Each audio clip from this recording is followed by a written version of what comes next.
தாவேக்காவினுடைய இந்த சுற்றுப்பயணம் தொடர்பான கருத்துக்களை நம்மோடு பகிர்வதற்காக தாவேக்காவிலிருந்து திரு சி.டி. நிர்மல்குமார் நம்மோடு இணைகிறார். அவரோடு பேசலாம். சார் வணக்கம்.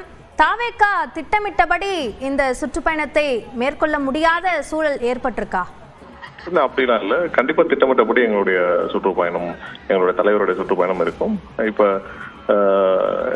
உங்களுக்கு எல்லாருக்கும் தெரியும் எப்படி தமிழக மக்களுடைய ஆதரவும் இங்க இருக்கிற அனைத்து தரப்பு மக்களுடைய ஆதரவும் எப்படி இருக்குன்றத இந்த கூட்டத்தில் நீங்க பார்த்தோன்னே தெரிஞ்சிருக்கும் எல்லாருக்கும். இப்பதான் தமிழகத்துல இதை பார்க்காத ஒரு சில பேருக்கு பார்த்திருப்பாங்க. இதுதான் 80% மக்களுடைய எண்ணம்.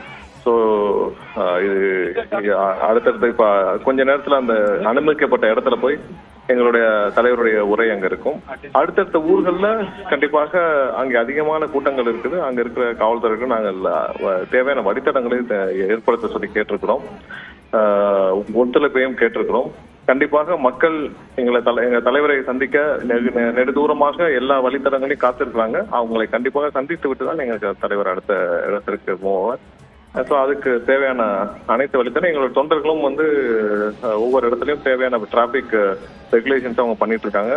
தற்போது கூட ஒரு ஆம்புலன்ஸ் மாட்டிட்டு எங்களோட தொண்டர்கள் அனைவரும் அந்த ஆம்புலன்ஸை முதல்ல அனுப்பிச்சு விட்டாங்க. பெரும்பாலும் பொதுமக்கள் இங்கே பெண்களும் வீட்டுல இருந்து ஒவ்வொருத்தரும் நிக்கிறாங்க.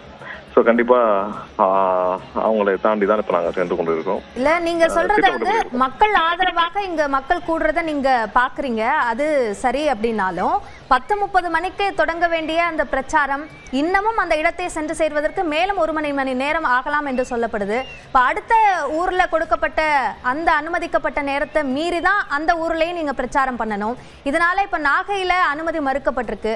சோ இந்த நேர தாமதம் ஆகிறது அப்படின்றது அடுத்தடுத்த ஊர்களில் உங்களுக்கு அனுமதி கிடைக்கிறதுக்கும் சிக்கலை ஏற்படுத்துமா? அதே மாதிரி இது எப்படி திட்டமிட்டபடி நடக்கும் அப்படின்னு நீங்க சொல்ல முடியும்?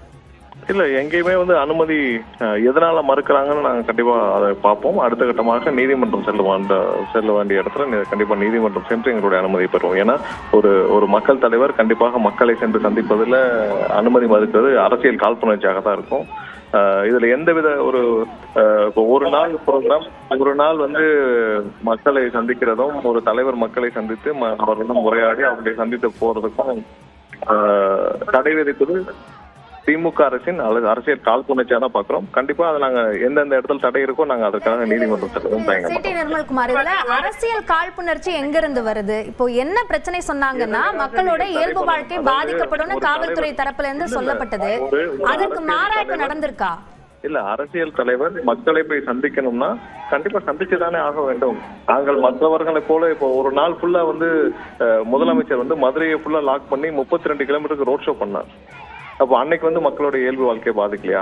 ஒரு முதல்வர் 32 கிலோமீட்டருக்கு மதுரை முழுவதும் அடைத்து அதை அவர் ரோட் ஷோன்ற பேர்ல பண்ணாங்க. அதற்கான அவசியம் என்ன இருக்கு? நீங்க ஏதாவது சாதிச்சுட்டு பண்ணீங்களா? இல்லையே.